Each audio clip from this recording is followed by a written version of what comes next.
Okay, I think can everybody see that first slide? Yep. Yes. Okay. Okay, so here we go. My fascination with the American flag began when I was a child and I recited the Pledge of Allegiance in kindergarten. Giving loyalty to an inanimate object seemed strange. Allegiance to the idea of a country, okay, but allegiance to a flag,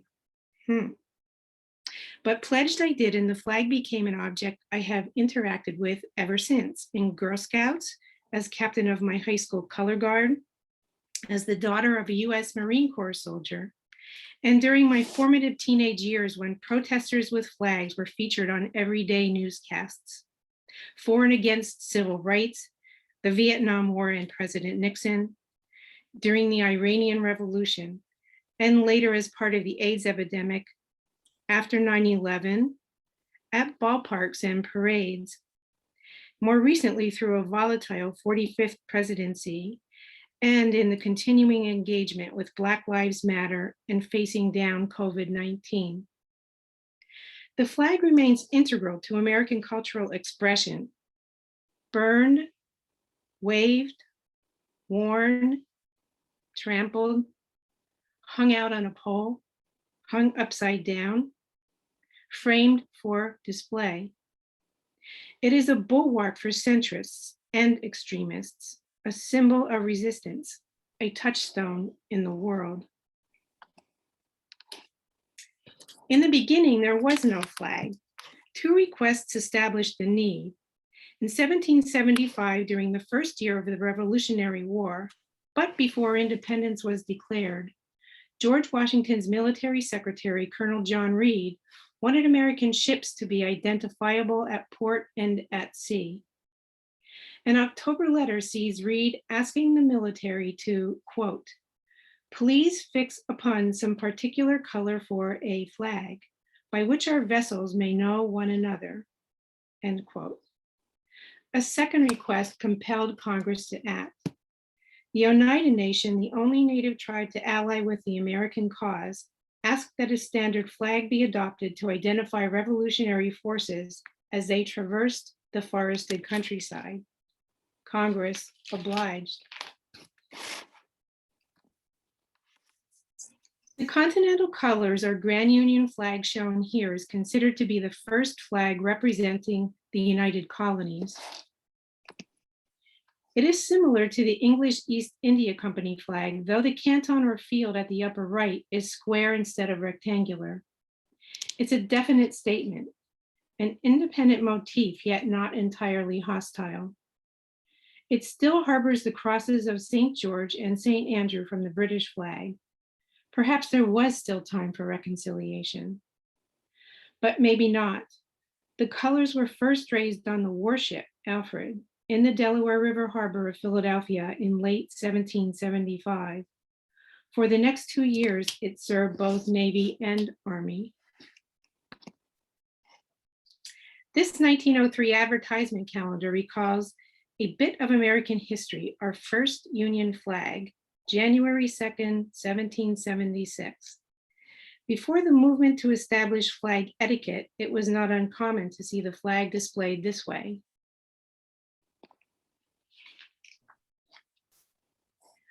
One year after the Declaration of Independence, the Second Continental Congress concurred that the crosses in the canton of the continental colors might suggest a possibility of reconciliation with England.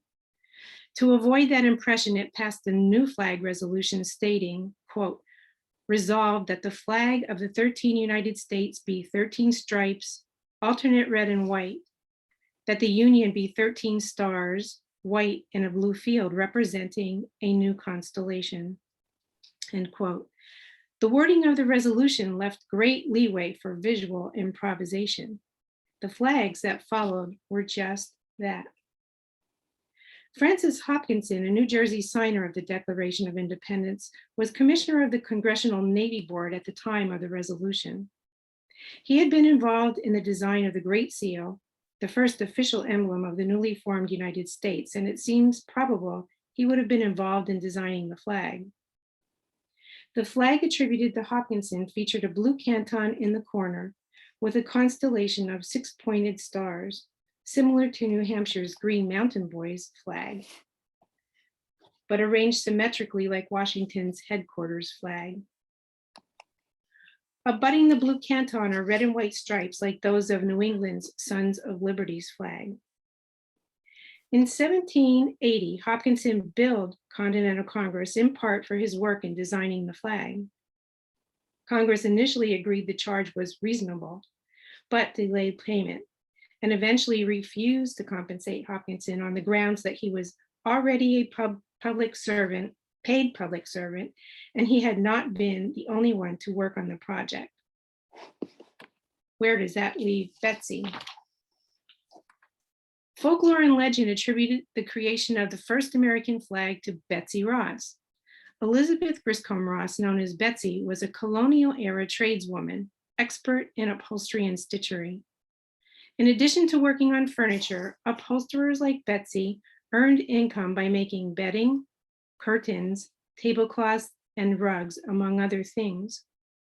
Their wartime inventory included banners, uniforms, tents, and flags. In the late 1800s, Betsy's grandson presented a paper to the Historical Society of Pennsylvania, in which he shared recollections of his grandmother's story. That in 1776, George Washington, Robert Morris, and her relative George Ross called upon her. Washington asked if she could stitch a flag from a sketch he showed her, a flag with 13 white and red stripes and 13 six-pointed stars. She agreed with one suggestion: change the stars to 5 points. With folded paper, she demonstrated how easy it was to create a 5-pointed star with one cut of the scissors. According to Betsy, they agreed to the change. A number of Betsy's family members signed legal documents proclaiming that they too heard her tell this story. While there are no historical records to verify their claims, the discourse surrounding the presentation piqued public attention, propelling Ross's name into the spotlight. This is the flag attributed to Betsy, and 5-pointed stars became the norm. After succeeding at war in quick succession, 8 states were added to the Union. It was easy to add more stars, but if stripes also represented the number of states, the flag would either have to keep getting bigger or the stripes would have to get smaller. This led to either an ill-proportioned flag or a flag with pinstripes. Neither was practical or attractive. It was agreed the stripes would remain fixed and the stars would change. The 1794 Flag Act, with 15 stars and 15 stripes, was nullified, and the 1818 Flag Act took effect. Beginning July 4th, 1819, the flag of the United States would be 13 alternating red and white stripes and 20 stars in a blue field.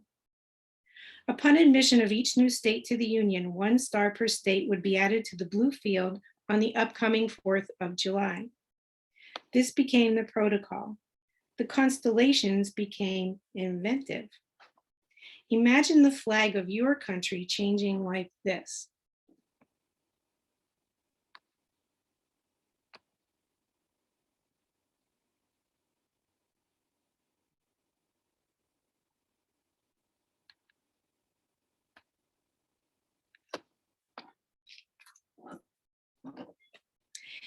In 1912, after many iterations, President William Taft established proportions for the overall flag and a standard for positioning the stars. The 50-star flag we know so well has been in use since 1960 after Alaska, then Hawaii, joined the Union. What had been a flexible motif, mirroring a changing and ever-growing nation, suddenly became constant.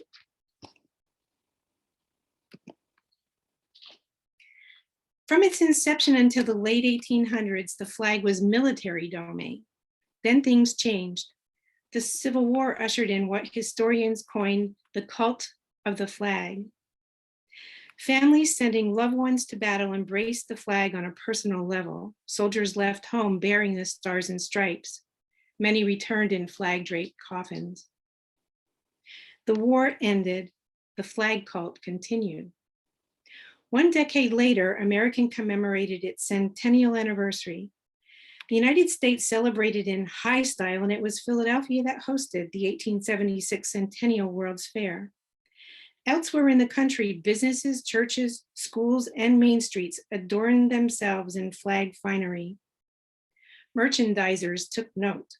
Soon, products and packages of every type hallmarked Old Glory, and flag imagery appeared on everything from pincushions to parasols, soups, soaps, and cigars. This slide is a Victorian-era Fairbanks Fairy Soap trade card from 1889. On the right is an undated trade card for Dr. Ward's celebrated Jersey corn salve, a positive and painless cure for hard and soft corns, bunions, warts, moles, and calluses, etc., for the price of 15 cents. Old Glory brand fruits in cans from the California Fruit Canners Association circa early 1900s. At right is a reproduction of a 1910 Campbell's Soup advertisement sign. The sign caused such controversy it wasn't used for very long. Its launch happened in the middle of the movement to stop commercialization of the flag. This image is an 1890s printed cotton flag from Germany. In Europe, using the American flag, Vaseline promoted its product as genuinely made in America. At the bottom is a 1900s Red Star line folding fan from Holland. Before air conditioning, fans were a personal summertime staple, and many were produced as promotional giveaways. I love the exuberant fluttering of this image, just as the fan itself fluttered. It must have made for a beautiful sight. Children's toys sported the colors. Puzzles, playing cards, tin toys, toy soldiers, comic book characters, games, and dolls reinforced from an early age a national sense of pride.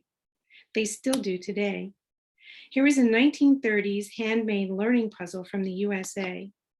Puzzles like these were used to teach young children how to match colors, shapes, and sizes, and promote patriotism. To the right is another puzzle from the 1930s. Called a flag sticks puzzle. Many different national flags could be depicted by the turning of the sticks. Here is an early 20th century trading card enjoining people to buy the United States playing cards.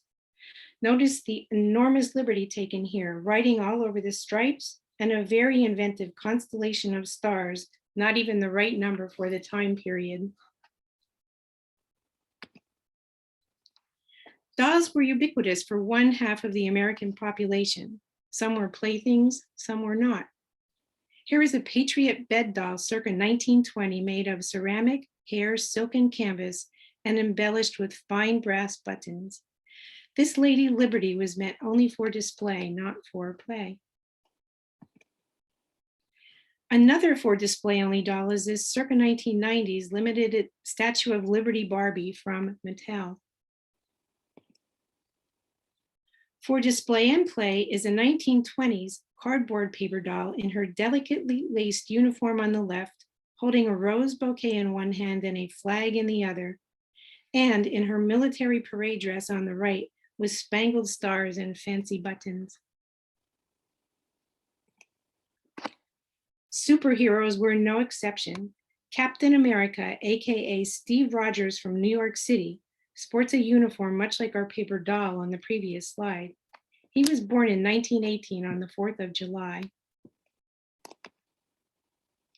Superman, who first appeared in 1938, is still faster than a speeding bullet, more powerful than a locomotive, able to leap tall buildings with a single bound.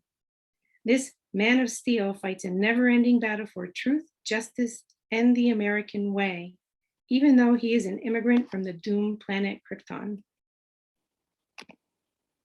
Wonder Woman. She's an immigrant too from the island nation of Themyscira.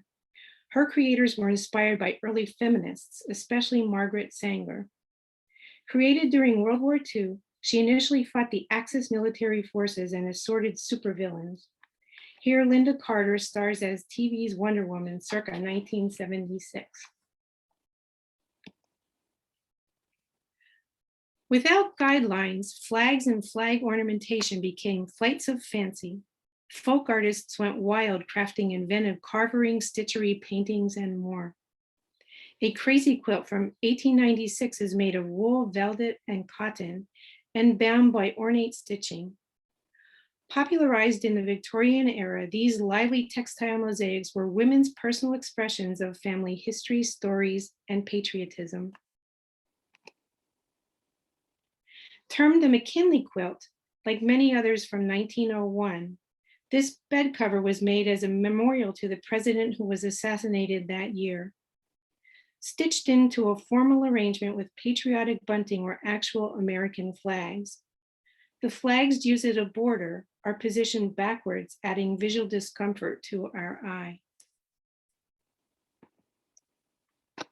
At the bottom left is a flag gate believed to commemorate the 1876 centennial of the United States. Made of painted wood, iron, and brass, this handiwork is anything but static. In addition to moving open and shut, the pattern undulates gently at the right and flutters exuberantly at the left. Flag Gate, once the entrance of a family farm in upstate New York, is a prized possession of the Museum of American Folk Art in New York City. William Hawkins, who always included his 1895 birth date on his canvases, created this painting when he was 91 years old. It captures the first steps of a human on a celestial body other than the Earth. That person was American astronaut Neil Armstrong, who in 1969 planted our national flag on Earth's moon. Note the colors of the artwork, red, white, and black instead of blue. One of my favorites, this 4-foot-tall tin silhouette of Uncle Sam was fashioned by folk artist R.A. Miller in the 1970s or 80s. Miller made cutouts and whirligigs, embellishing many of them with the words, "Blow, Oscar." Oscar was Miller's brother-in-law, who honked his horn every time he passed by. This Blow Oscar is in the collection of the High Museum in Atlanta, Georgia. The American flag is a multicultural phenomenon. Here, Lady Liberty adorns an 1890s German postcard. The manufacturer used the same model and overlaid her torso with varying national flags to attract customers from different countries. I love this 4th of July parade dress from the early to mid 20th century. These heavily beaded Cheyenne flag moccasins circa 1940 were probably used for ceremonies. And a 1926 patriotic jersey is for the New York Americans hockey team. This is a replica. Model Alex Weck pays homage to America in this red, white, and blue millennial look from the Dutch design house Victor and Rolf's Fall/Winter 2000 collection. Musicians too found inspiration and stirred audiences with patriotic melodies and images. Here is a Johnny Cash still photo from 1974 from his album Ragged Old Flag. Faith Hill is shown here in a still photo performing her song American Heart in the early 20-teens. This is a concert shirt belonging to and poster of Jimi Hendrix, composer of an iconic 1969 electric guitar rendition of the Star-Spangled Banner. And Bruce Springsteen's Born in the USA album cover from his 1984 single. Even foodies love the flag. Companies, cooks, and bakers made flag cakes, candies, cookies, ice cream, salads, and gelatins. Perhaps you can recognize these. From the top left, Tootsie Rolls, a Jell-O mold, cupcakes, cookies, a fruit and veggie platter, and hot dogs. On the left is a flag salesman sampler from 1912. These are layers showing different size flags made from printed buckram, introducing the new 48-star flag. At the right is my photo of a visitor to the Whitney Museum of Art looking at three flags, a painting by Jasper Johns. Johns, who served in the United States Army, created many works inspired by a 1954 dream he had about the American flag. Politicians took note too. Campaigns printed slogans and portraitures on American flags and used flag motifs to promote their candidates' patriotism, sincere or not. Here is a Benjamin Harrison campaign handkerchief. It was this time period that ushered in cross-continental campaigns, and printing technology became more affordable. The slogans say, protections versus free trade, pensions for soldiers, and aid for free schools, a similarity today. This flag pictures William McKinley and Garrett Hobart printed right over the stripes. Also on the stripes at the bottom left is a notice for that year's Flag Day, Saturday, October 31st, before Flag Day was moved to June. At the right, a single star in the center of a top hat catches the eye in this "I want you FDR, stay and finish the job" poster from 1944. A surly Uncle Sam commands then President Franklin Roosevelt to stay in office. The flag was created by American artist and illustrator James Montgomery Flagg. This campaign pamphlet from 1960 features bold swaths of patriotic colors along with a photo of the dashing candidate and the slogan, "Kennedy for President, a new leader for the 60s. This Nixon-Agnew political button references the American flag in a minimal way, through color only, no taglines, no stars, no stripes. The simple layout and unadorned font brought a modern sensibility to this campaign. This "Let's Make America Great Again" Reagan 80 button features the recognizable motifs of the stars and stripes in a conventional layout appealing to a traditional electorate. Here is a 1992 poster for the Clinton-Gore campaign. Wavy stripes, a plain blue field, large font, and a single star make this design effective from afar.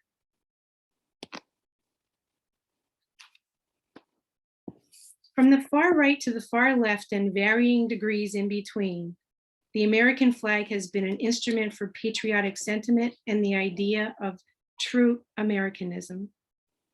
Proponents of prohibition, war and peace demonstrators, civil rights, sexual equality, LGBTQ activists, and others have embraced the flag in distinct ways to represent their causes.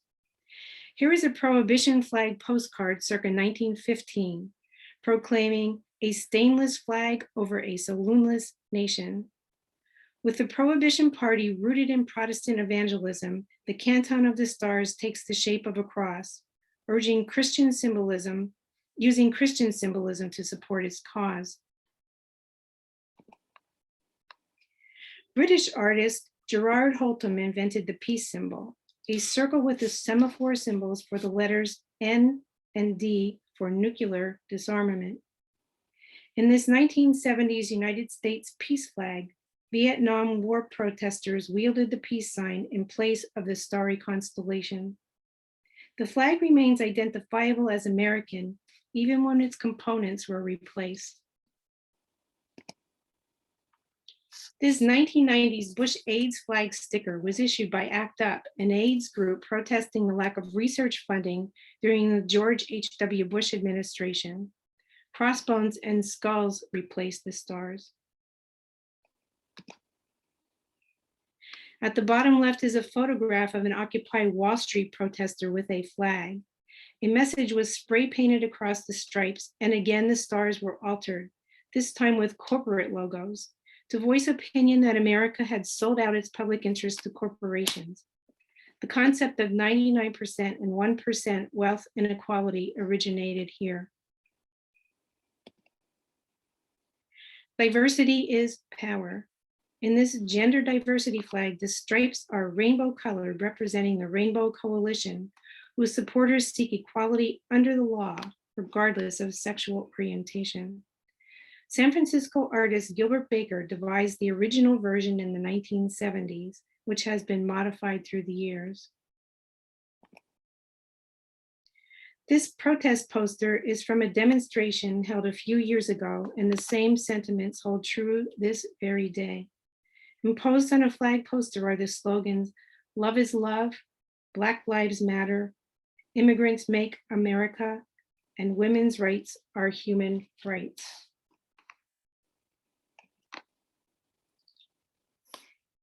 Even though the practice of flag adornment and consumption continues, in the early 20th century, patriotic societies and like-minded people, spurred on by the Prohibition movement, had had enough.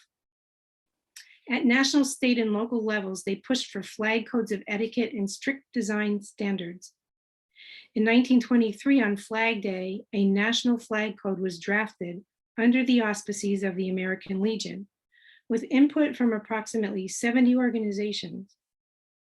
Nearly 20 years later, the 94th Congress used the National Flag Code as its model and passed Public Law 344, known as the Federal Flag Code. The pamphlet shown here was issued by the National Americanization Committee of the Veterans of Foreign Wars of the United States in 1925. It has become the standard for flag reverence, but it's interesting to note that desecration of the flag is not illegal. The right to do so is protected by the constitutional clause that guarantees us the right to free speech. The Supreme Court upheld this interpretation in a 1990 landmark case. The flag even has its own special day. In 1916, President Woodrow Wilson proclaimed June 14th as America's Flag Day. We have celebrated it each year since. As we pledge allegiance, one thing is for certain. Each of us brings our own unique vantage point on what it is to be American. We are the world's great experiment, with the right to express our pride, protest our displeasure, honor our dead, support our military, and declare independence within the construct of our laws, whichever way we see fit. No one person owns the flag. For that, we can be grateful.